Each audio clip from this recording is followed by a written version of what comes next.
Someone just made me privy of the legal dispute that was happening between various wolf porn writers that happened not too long ago. And somehow that's only the second most disturbing romance related information that I've had to take in the last 2 weeks. The first is this monstrosity. Anyway, hi. It's Kendo here. If you're new around here, welcome. If you're not new around here, what is up, home skillet biscuit? And happy Saturday. If you don't know what Saturday is when I do a little something on my channel called Bad Movies and a Beat, the series on my channel where I talk about bad movies while putting my makeup on. Last time on this series, I sat there for like 35 minutes defending Bad Hair on Hulu, all right? It's not that bad of a movie. It gets a bad rep, but I liked it. That's all I'm gonna say. If you haven't checked that out, that'll be up above, or you can check it out in the Bad Movies in a Beat playlist. So I would just like to go on record and say that this movie made my ass itch. That I've sat through some crappy movies for y'all.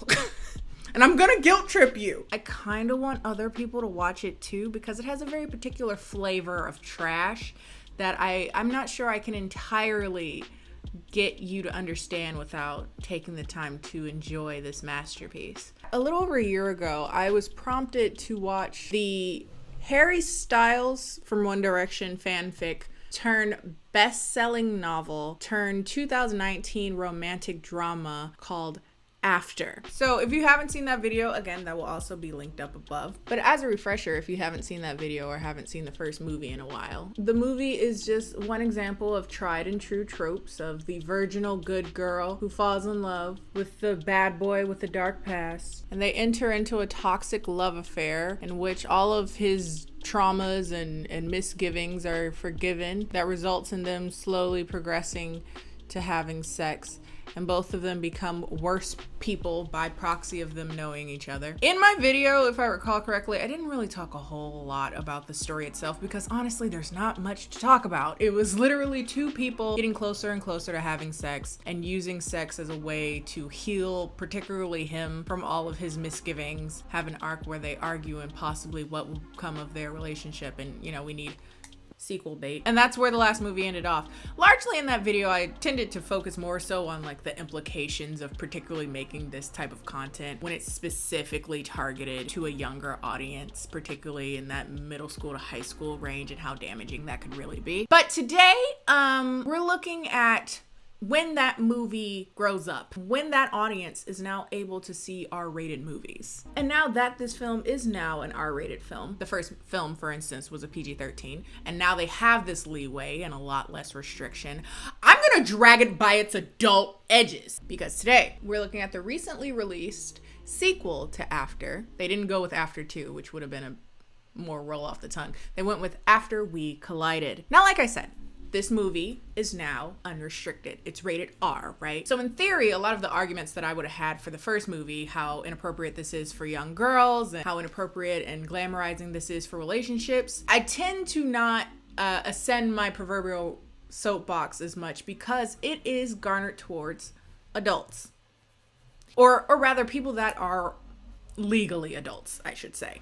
We could go back and forth about the morality of making content like this. I've discussed this a bit in regards to 50 Shades of Grey. I didn't drag 50 Shades of Grey per se for being incredibly toxic because if it's for an adult audience, in theory, it's supposed to be for people that can recognize tropes that are inappropriate. So we're in the same vein with this movie. But even after watching it, I said, if I go on my soapbox again to say the same moral that I had before, that this is not great representation, it's super toxic, I'm beating a dead horse. And I'm also ignoring how bad this movie is. Like, outside of the toxicity. Take the toxicity out. This is one of the most hilariously awful movies I've seen in a minute, okay?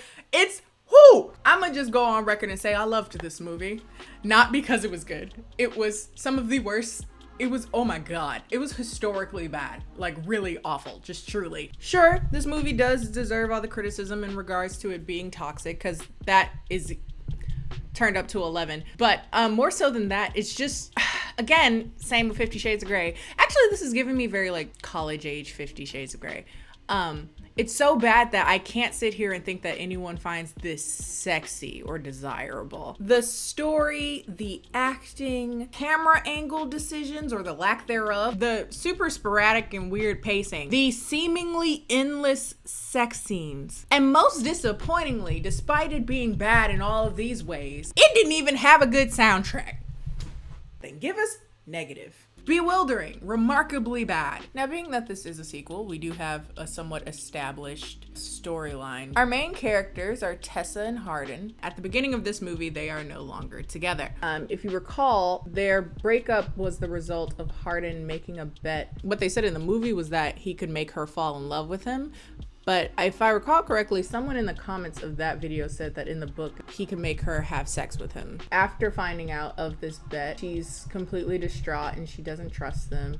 And they're kind of at this impasse at the end of the first movie. And so this movie starts off 1 month post their breakup. So when the film begins, it starts off with just, oh God, one of the most detestable voiceovers from Hardin's character. And I am swiftly reminded about how much I detest his voice. God, just one of the hardest things to get past in the first movie. And something about it feels like he talks more in this movie for some reason, and it makes it even worse. I'm getting ahead of myself, but they try to make him emote. And girl, is it the, it's oh my God, it just sounds like someone doing boyfriend ASMR with like a pea-sized amount of peanut butter just lodged at the roof of their mouth the entire movie. But beyond the sheer sound of his voice, perhaps more disillusioning is this weird intro voiceover thing that he's doing where he's like speaking about him and Tessa as if they are this like ancient, tried and true love story that's been done many times before. The entire world is a collection of memoranda that she did exist and that I have lost her. And there's something about the delivery that's inappropriately romantic. And I mean like uppercase R, like the period, like the era. There's something very tonally off about how archaic it is, especially when this painfully contemporary love story, chain smoking, alcohol guzzling, vitamin deficient, rebel, skinny white boyfriend speaking to you as if he'd waltzed out of a rightfully unpublished book from Emily Bronte. A rather pretentious way to open our story, but I've always had a flair for the dramatic. Perhaps in an equally disjointed way, he builds up their story as if their love is that of which they make historic works about. It's a story you've heard before, passed down from the Greeks through Shakespeare, the Brontes, Jane Austen. Only difference is, this isn't that story. We're exactly like that, but alas, no we aren't.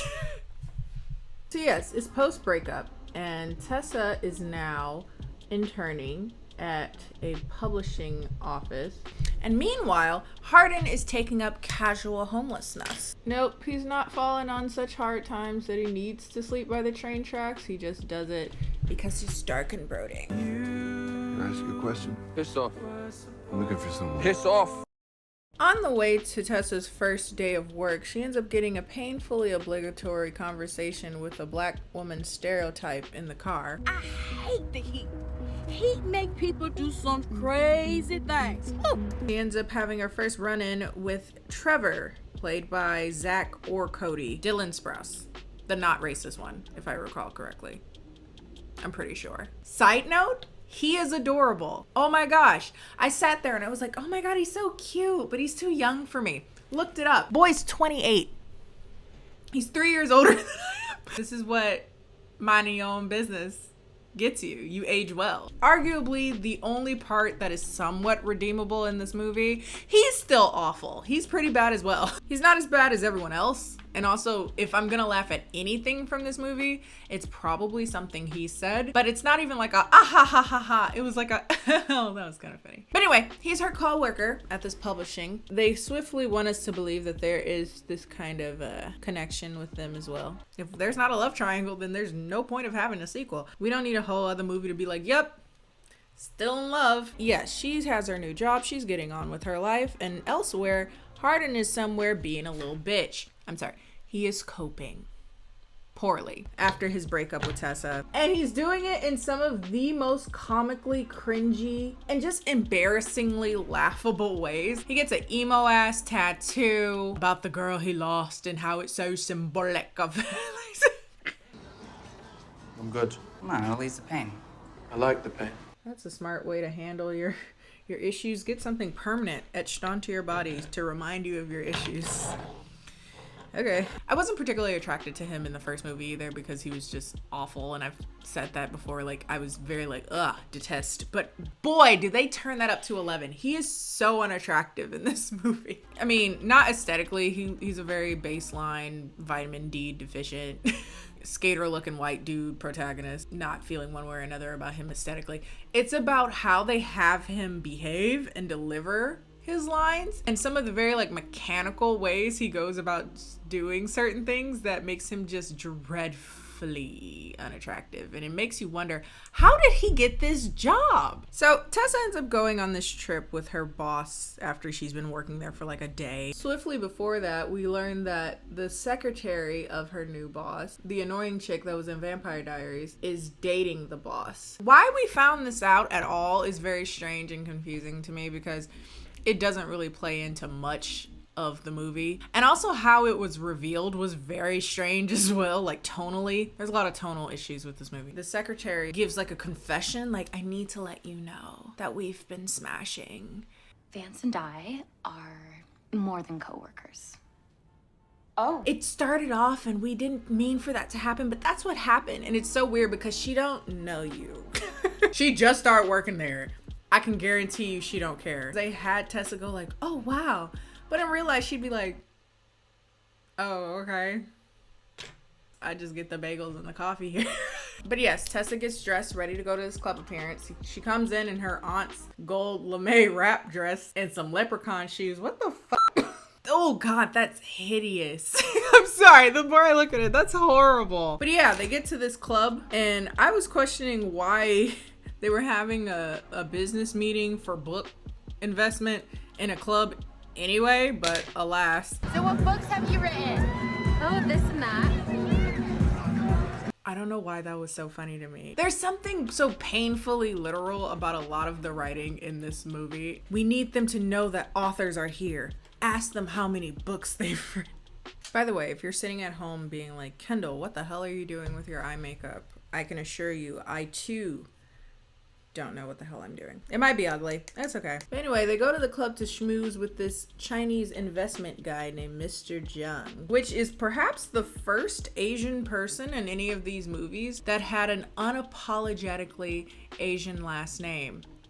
That is the only thing I will congratulate them for in this movie, but they dropped the ball swiftly after. So Mr. Zhang has money. A lot of money, enough to invest said money. Presuming because he does not speak English to them, he's presumably can't, right? 别说了，每人拿一个吸管。别说了，安静。Again, just on your mark, stick up. But no, he actually does. Very competently, very well.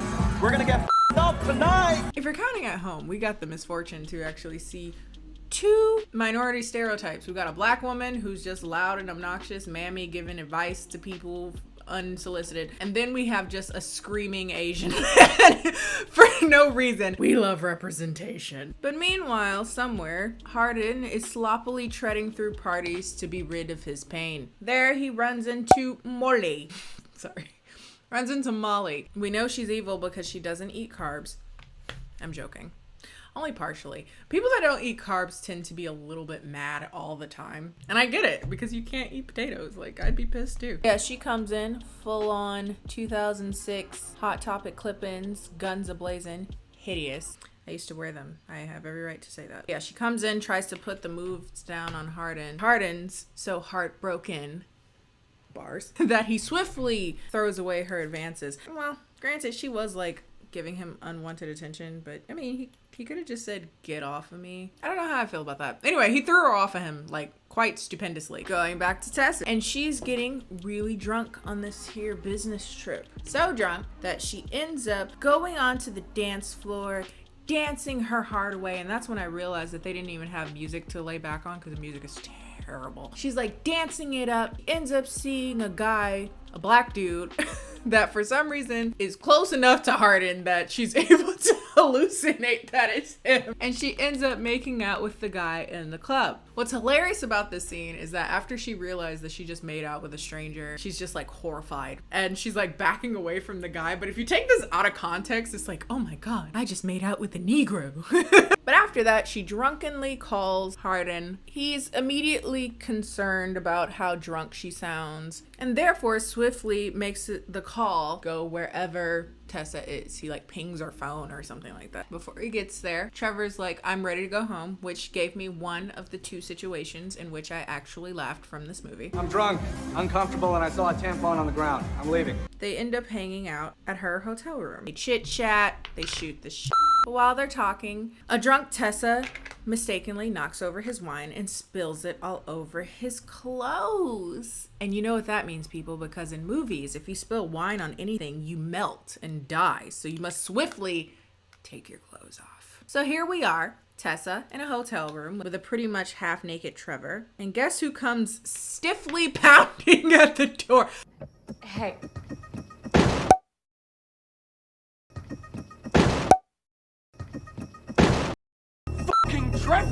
Fucking Trevor! Like, I've joked about this in other movies, but none more so than this do I feel like a male character felt deeply uncomfortable with the role they were playing, and you can tell. Okay, I step, and I kick. But what do I do with the rest of my hands? Her toxic ex came to her door, started demanding answers about whether or not she had had sex with this guy, even though that's none of his business. Because this is a crappy fanfic turn movie, this is the opportunity to incite some sexual intercourse. And it was some of the most clumsily handled build up to sex that I've seen in a while. Because literally they're arguing and then next thing I know, just hands on his balls. You can't tell me who I can and can't have sex with. And then this is the build up to the first of many sex scenes. So much pointless sex, so much unnecessary. And beyond them being unnecessary and gratuitous, they're just not good. They're not good sex scenes. It's not even satisfying in that. It looks so unpleasant and clunky and unseasoned. Feels childish.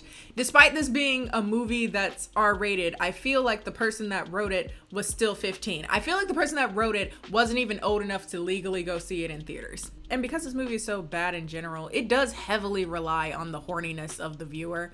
And if you can't even provide for that, why are we here? It just looks so unseasoned, flavorless. Somebody throw a bouillon cube in there and see what happens. You know, like when you have soup and you can tell they didn't put enough salt in it. So there's this like general vague dirty chicken flavor. Just giving me poultry foam on top of a simmering pot. Like, I would have preferred if they would have just committed and made it a porno. At least at that point, I can respect it. I mean, at that point, it's not supposed to have substance. And the acting would be better. The next day, again, super unattractively, Hardin is super needy and complaining. Tessa! What do you want? Tessa is trying to hurriedly get back to work because she's late and she wants to act like this whole sex thing never happened.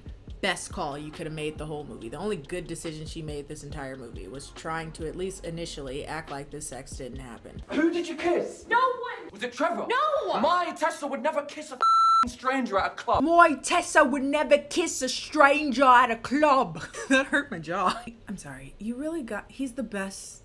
He's the best you could have found for this. Is he someone's son?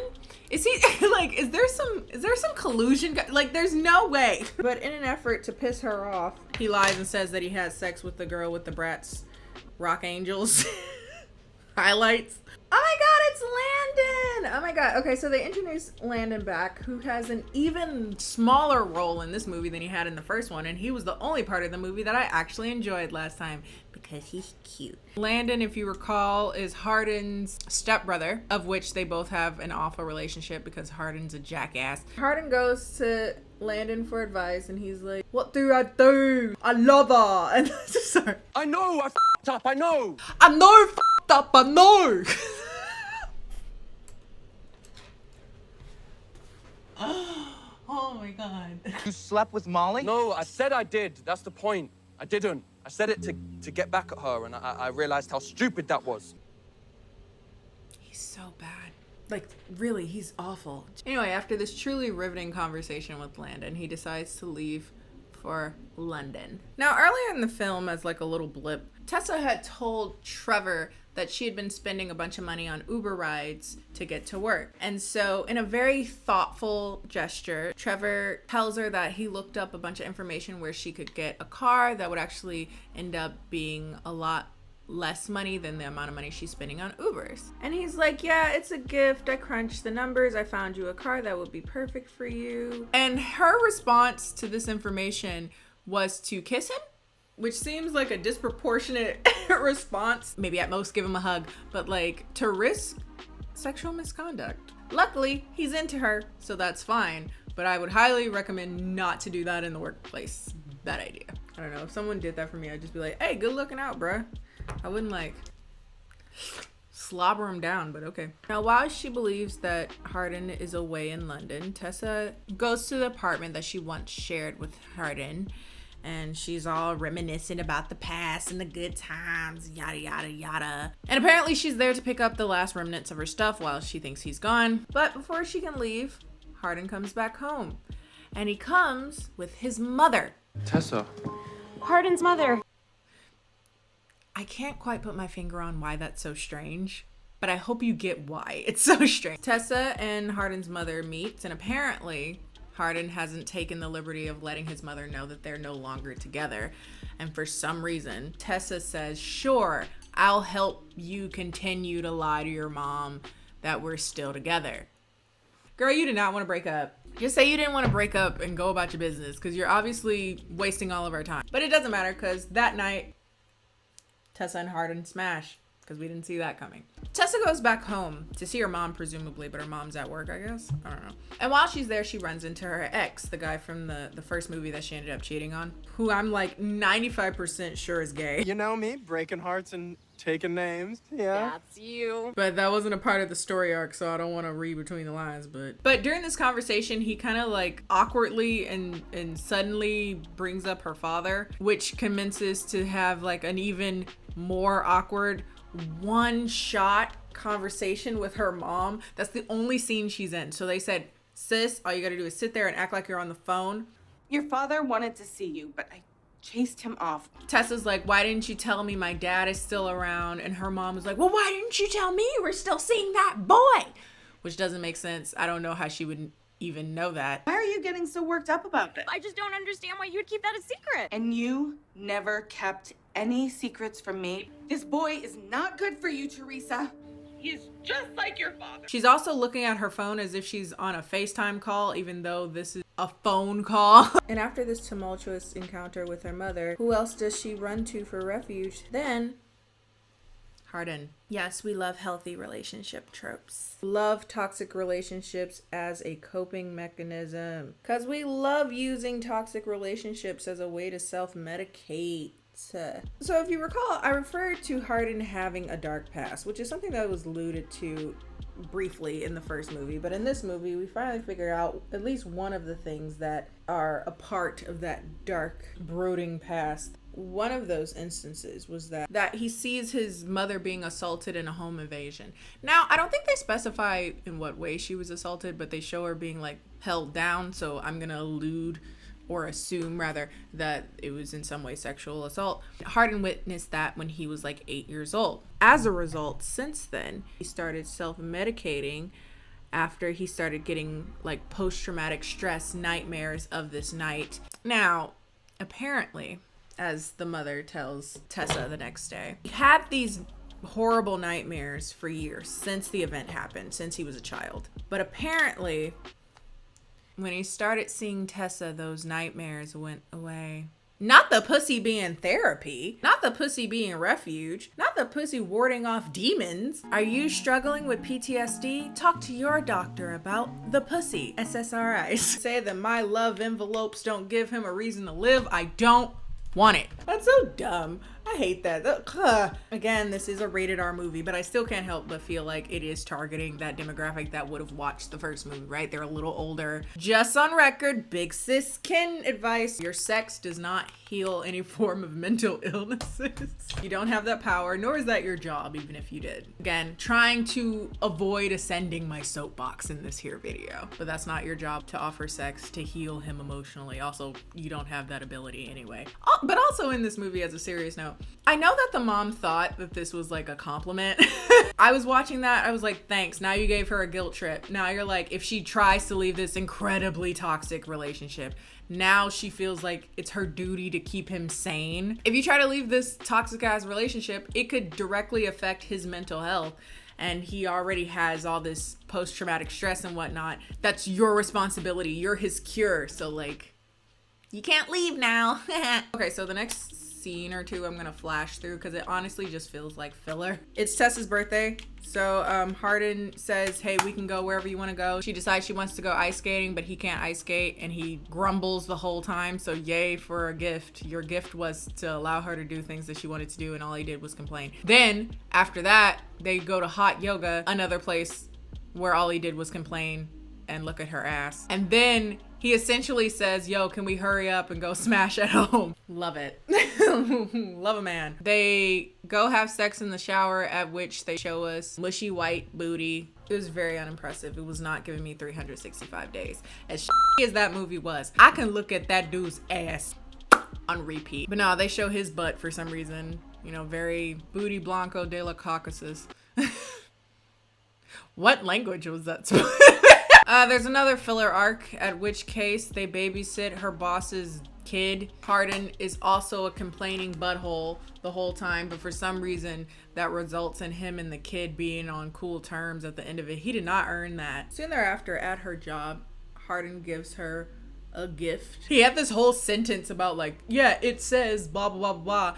It says whatever our souls are made of. His and mine are the same. Where it says it, I don't know, but he says, yeah, it's about our love and whatnot. And Tessa's like, oh, well, I didn't think we'd be together for Christmas, so I didn't like get you anything. And he's like, oh, well, can I get another chance? She says something along the lines of like, will you promise me you'll be this sweet every day? And he was like, nah. Promise to act like this every day. No, but I'll try. Whatever it takes. Is that supposed to be cute? Was I not supposed to catch that? Because he deadass was like, nah, I'm not gonna treat you like well every day, but like, I'll do whatever it takes. But not if it is that I gotta treat you well every day. But that's enough for her, because soon thereafter they smash in the office. It's so sad. So soon thereafter, we really have to attack Hardin having some serious daddy issues. Hardin's father and stepmother are doing like a Christmas party and decides to invite Hardin and his mother to this party. It's a bit triggering for him to be at his father's luxurious home, particularly because his mother was struggling in London in particular. So coming to the house and seeing how well off he is doesn't, you know, sit well with him. He gets quite emotional and drunk, hitting the bottle. Sorry. And he ends up getting in an altercation with his father, which would have been more moving, again, if he were a better actor, but alas, we're working with what we got here. And he's drunk, or at least so they say, because he doesn't really change the status of how he does anything. Line deliveries don't switch up, nothing. It's just like, y'all said he's drunk, so he is. And his mother is essentially like, you're gonna ruin everything with the way that you handle things, and it's gonna hurt Tessa. Tessa goes back to her job. There she sees Trevor again, who is still awful at this role. He's still really bad. He acts like he doesn't want to be there. So apparently Dylan Sprouse done already said he don't want to come back to the movies. Girl, he said, I was an employee. I was doing it for a check. There she's like complaining about her boyfriend or her ex or whatever he is to her now, to this guy, and he's admittedly, understandably, not at all interested in this conversation. And of course, it's supposed to allude to him being interested in her, so he's like, well, do you love him? And she's like, yeah. Are you in love with him? I am. Then you got yourself a problem. Like, oh, okay, well, I have nothing to say now.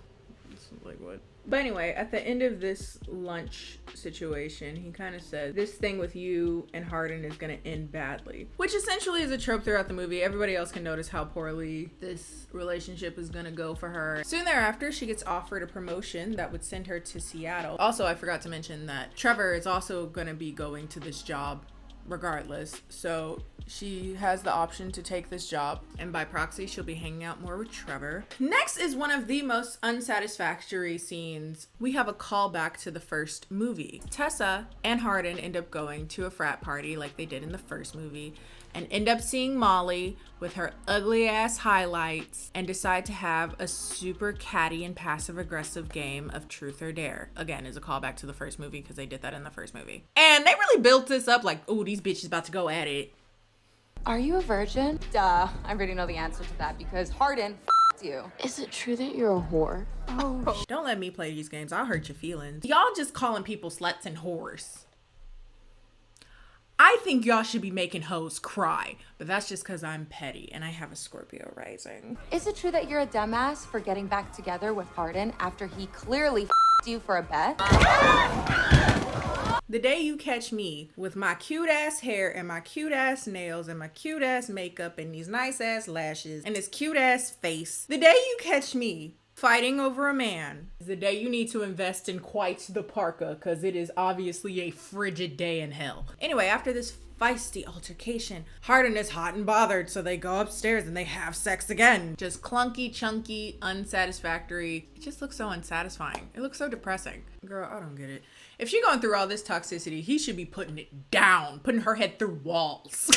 She getting lazy, musty ass sex and putting up with all this bullshit. Being that this is like a 19-year-old college drama, whatever, there must be a misunderstanding. Hardin sees on her phone that she has a text from Trevor about her going to Seattle, and then later, oh, I forgot about this. Earlier in the party, Hardin had disappeared with some random ass girl, just random as hell. And now they end up seeing each other again right before they leave. Do me a favor and just keep it between us. I never kiss and tell. Thank you. You piece of shit. Tessa runs up to another guy and kisses him. And my first thought was, ooh, she still got balls on her breath. She still got balls on her breath, and then she poor guy. And then he gets pushed. He didn't do nothing. He was minding his own damn business, and this crazy bitch. Anyway, they argue. It's a misunderstanding. She was one of my conquests. He really used the word conquest at one point. I don't remember where that was, but I was like, ugh. I was trying to make her forgive me. For what? Because I'm trying to be a better person for you. I wanted to bring her closure. I wanted to be a better man for you. But alas, their arguing results in them just being like, screw you, whatever, it's over. You weren't who I thought you were. Wow.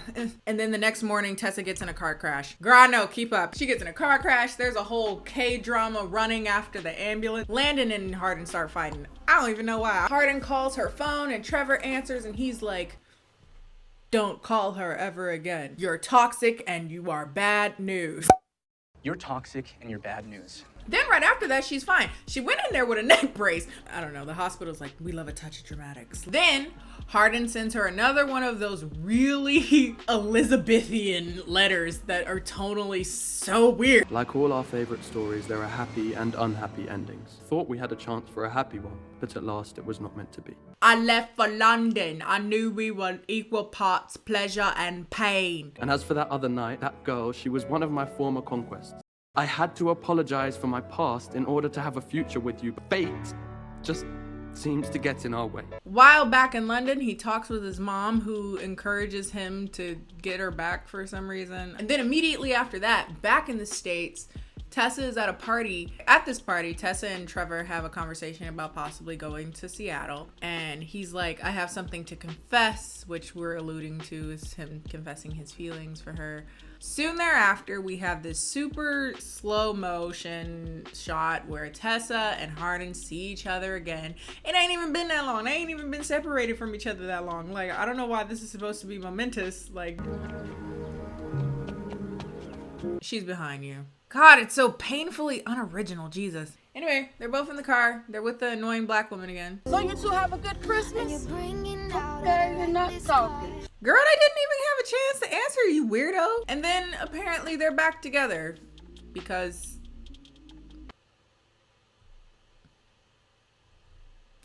Why? He did... Wait.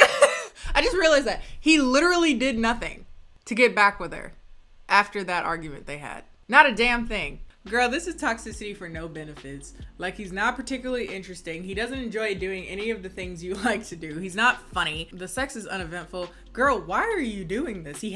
Does he have money? Well, he said his mom is living in like a shanty somewhere, so he's not rich. If he not at least tossing you like a pizza, there is no reason to go through this. Oh my God, she's getting sex that's flavored like boiled water and she's over here taking all this foolishness. Ugh, could not be me. But yeah, they're back together now, and the movie ends with them going on a midnight stroll in which they run into the homeless guy from the very beginning of the movie, who is, because none of us saw this coming, her father. Dun dun dun! That's it. That's the movie. That's an hour and a half that you just spent. Let me just sit here and say this, okay? If we're doing film that is supposed to be garnered towards an older demographic, then I am not gonna sit here and necessarily poo-poo a toxic love story that's meant to give some form of fantasy for adults, right? But they didn't even do that well. It wasn't even like good arguments. I'll sit there and say, I'll admit, arguments are kind of hot. I love to argue. It's one of my favorite things to do. Love it. One of my favorite pastimes, honestly. So I get it. He was just so unattractive and so unalluring. All he did was have temper tantrums and break things. Even more stiff and unyielding than he was in the first movie. And a bitch, just constantly breaking things and complaining about things and, oh, woe is me, blah, blah, blah. And then we watch this whole movie and he doesn't really do anything to be better, but at the end he gets rewarded with the coochie because he's trying, even though he doesn't really try in any way in the movie, like at all. I mean, with that said, it is comically bad. It's worth one watch. Wouldn't recommend watching it like 2 or 3 times the way I had to, but it's worth the one watch. Like, the movie's trash, but lucky you, I love trash. That's all for today, folks. If you like this video, be sure to like this video. Follow me on all my social media, Instagram and Twitter, both of which are KennieJD. And I will see you guys next time. Bye.